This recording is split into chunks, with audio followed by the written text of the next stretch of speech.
Hello, YouTube. You're back.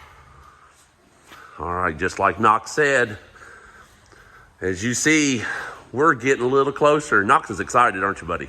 Yep. So we have got our front door posts set. We've just got them screwed right now because we're not 100% sure. We think we are. We've got them all measured out, that we've measured off a Super B. And we're believing, though, they will be fine. We got the rear door post in, too. Same thing. We've got them screwed. Same thing with the inner hard top windows. And we got our wheelhouses in, too. As you can see, our wheelhouses are a little funny looking. That's because we are trying to cram a 14-inch tire underneath this thing. And I think we're going to get it done. So what we wound up doing was widen it 2 inches, and we wound up raising the tubs right here, roughly 3.5 inches. I like to tell people when they come in here and I tell them what we've done and why we've done it, so when we ramp it, it won't rub the tires. Well, kind we're of a not joke. we're not actually gonna ramp it. Yeah, not that we're going to. But what we've also have done is we've welded the floors, because we know we've gotten the floors where we want them. And we are just trying to start to build up at this point. But besides, the wheelhouses are welded in solid. Like I say, leaving the rest of it screwed in. Right here, you can kind of see how that fits all into the quarter panel. And the reason we set the quarter panel on this side is to make sure everything lines up. Like the bottom of the trunk extension, the wheelhouses, and the rear post, door post. And it all come out pretty good. Which the aftermarket rockers lined up excellent for that. So the next thing we're gonna do is to set our roof back on it. That's when we're thinking it's really going to start coming back together.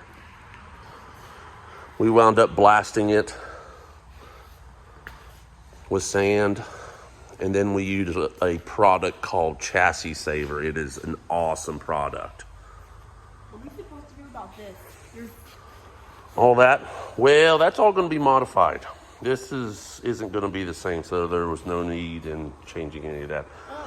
We'll have to show you what we're going to do there later, along with the inside here where it's all rusted out. And just like that, the roof is on.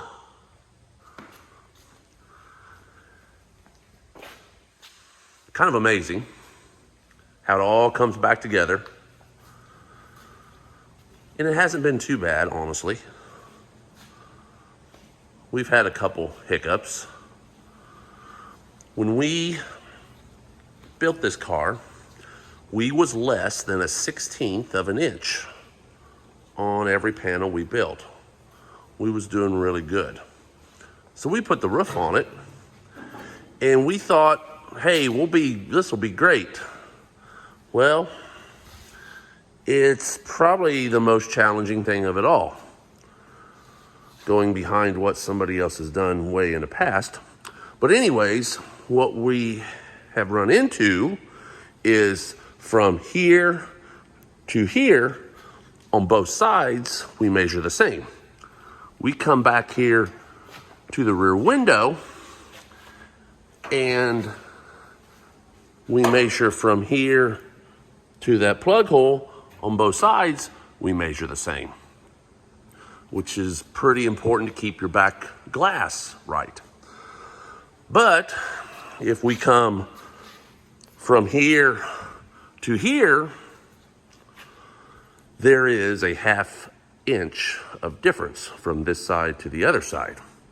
So you get to looking at the roof and the way they have lined some things up.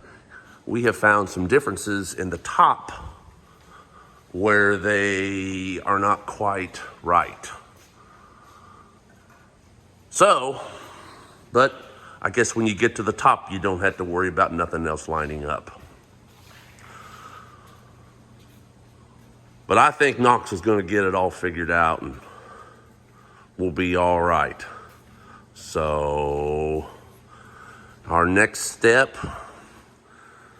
after we get the package tray in it, I guess we're going to start fitting some sheet metal.